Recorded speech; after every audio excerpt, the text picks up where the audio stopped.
Hello, fabulous friends and fans. Welcome to Synchronicity University. I am your astrologer, Nadiya Shah, and this is your moment of synchronicity.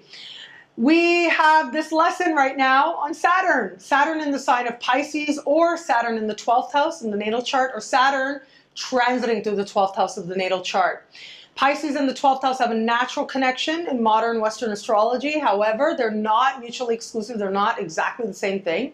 So if you have Saturn in Pisces, you'll relate to some of the 12th house stuff.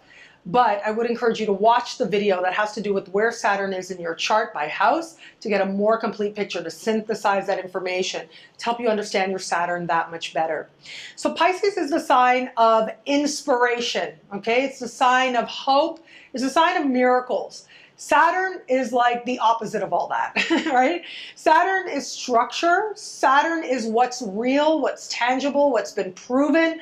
Saturn says as much as you give is as much as you'll get. Doesn't matter what you believe with Saturn. With Saturn, it really doesn't matter what you believe. It matters what you do. What you do says everything. Your intention, that's all well and good. You can have your intention. That's Jupiterian. That's Pisces. Pisces is all about the intention. The intention is what makes everything happen, is the miracles. And the intention is what everything returns to, is what Pisces energy is about. But with Saturn there, Saturn is saying, okay, but what does that really mean? And how does that really matter? And how is that going to make your life any different? So with this energy, you know, I remember the phrase, if faith is healthy, it questions itself. Well, this can be a faith that is constantly questioning itself, and that's good. That means that it is healthy. Saturn in the sign of Pisces says that you are not necessarily just going to be carried away on your sort of sense of truth and sense of a spiritual whim. This is going to be somebody who stops themselves and says, okay, wait a minute, what's really going on here? Or at least has that ability to see things from different perspectives. So you can have that spiritual experience. You can meditate. You can fly off to other lands. You can do your ascension. You can do your, transporting and all that kind of stuff and enjoy the process, right? And be really good at it. But at the same time, have that part of you that's observing. That's the Saturn that's observing. The Saturn in you that's saying, okay, wait a minute. Yeah, okay, I'm doing these things and that's awesome. And I believe in these things and that's awesome. But I do have this body. And I am in this moment right now, and I am grounded. So it has that ability to detach and see a bigger picture. And also it has that ability because it's questioning itself, not likely to get carried away and do like really silly things based on faith.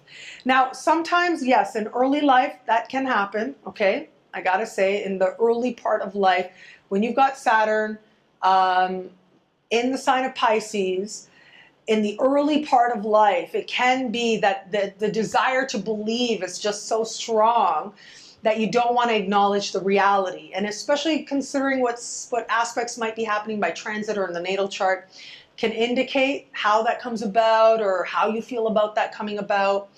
But putting that to the side, there is a real sense with this energy that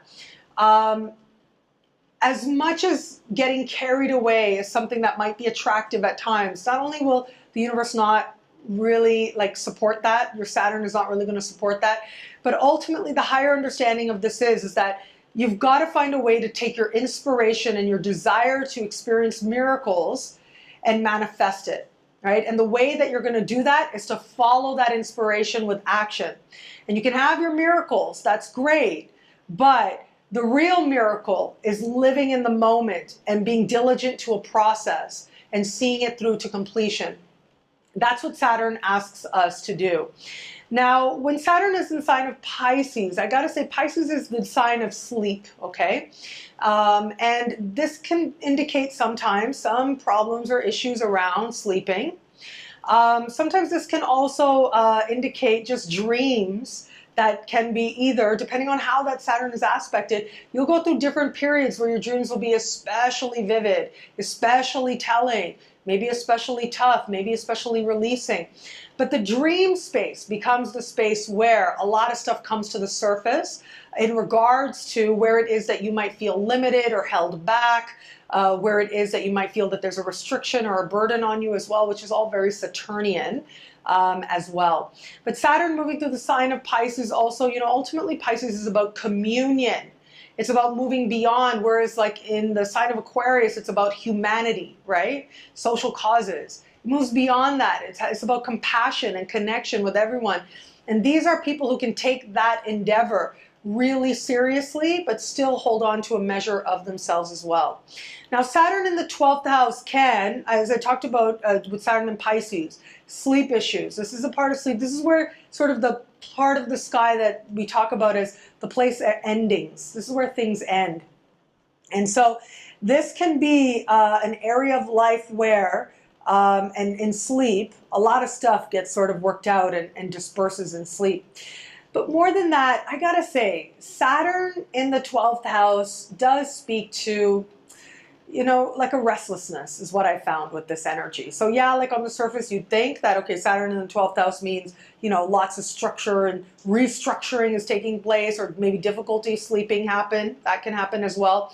Sometimes Saturn in the 12th house, especially when it's close to the ascendant, can indicate some issues around birth, okay, some difficulties maybe when you were being born, when you were entering this realm, entering your body, there might have been some challenges there as well. So sometimes that can be indicated, but that's more if that Saturn is close to the ascendant. So close to the ascendant, but technically in the 3rd house would indicate something like that. But having said that, the 12th house is also a place, yes, of release, but also a place of restlessness, a place of obsession, a place where we see what we wish wasn't part of us, where we see what it is we don't want to have part of us anymore. And so because of that, Saturn in this part of the sky can bring with it periods of restlessness, can bring with it at different cycles of life, times when you just feel like, you know, you're thinking about something way too much, something's got to change, something's got to shift. And there's a real desire to create a shift in energy, a change of focus. Now, the way that you calm that and utilize this energy to your advantage and not get caught up in what otherwise might be frustrating is through a diligent process, like meditation. Meditation might be the hardest thing to do, but when you've got Saturn in the 12th house, that's what you got to do to create some structure in your life, is to have that 5 minutes to just focus on your breath every day. That in itself will help you calm that Saturn and bring greater structure all around. Now, I'm going to also say Saturn can indicate challenges as well. The 12th house also has to do with things like hospitals, confinement. Now, I think that the way that we define something like confinement is so broad now than ever before, and especially in our world where we live, where we have the internet, right? Where you, if you wanted, you could never leave your house. You could have everything you need delivered, or you could just live in front of your desk. You could never move, you could never leave. And there are people who actually do live like that, whether by necessity or otherwise. Saturn transiting through the 12th house. Now, what I have found with this is when this happens, it can be more that there is a feeling of like something being a little bit off, feeling a little bit restless, and maybe also, I gotta say, I found with, I mean, the most optimistic, expansive, considering their potential people can start to feel pessimistic, can start to display these different qualities of themselves where they are being really hard on themselves. They start manifesting the different kinds of fears. Now, ultimately, what happens during this time is that the universe wants you to see something within yourself, wants you to see what you don't want to carry into your life, into your future. Remember, when Saturn crosses the ascendant, it is the start of a brand new cycle. Saturn is moving into the 1st house and beginning a 28.5-year journey all around your chart. So this is the final moments before that happens, before you start a brand new Saturn cycle. So this is the time when the universe is going to say to you, okay, what's really going on with you? Get honest with yourself. What is it that's holding you back? Where is it that something is taking up space in your mind or in your life that you need to let go of? And so one of the ways that this happens is we start seeing things within us we don't like. We start seeing where we can be obsessive or where we can be a little bit, you know, behave in ways that ultimately we know better than to behave. And also we can see our own fears, our own limitations, the things within ourselves that whether they're beliefs or whether they are like just pesky fears that are holding us back. Now Saturn moving into the 12th house traditionally can make sleep a little bit tough. So I always say when you have a transit like this, practice self-care. Self-care as a spiritual practice really is the way to go, really has got to be the priority for you. The other thing with Saturn in this part of the sky by transit is that life might ask you to go within. And really, a lot of the stuff, the more negative ways that this energy can manifest can seriously be negated just by doing 5 minutes of meditation a day and making sure that you're getting your full hours of sleep. So if normally you know you need 7 to 8 hours, make sure that you are going to bed 9-10 hours early than you need to get up.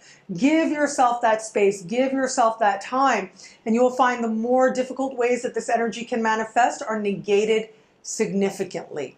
Well, thank you so much for watching. Please keep your interactions coming, Facebook, Twitter, Google+, and my website, nadiyashah.com, and the YouTube comments as well. Like, comment, share, subscribe. I love interacting with you guys. Thank you so much for this moment with you.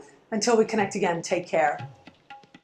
Thank you for watching this lesson as part of Synchronicity University. You can go online at synchronicityuniversity.com or click on your screen if you're on YouTube right now to access even more video lessons, to access horoscopes, interviews with some of the most amazing astrologers in the world, and so much more.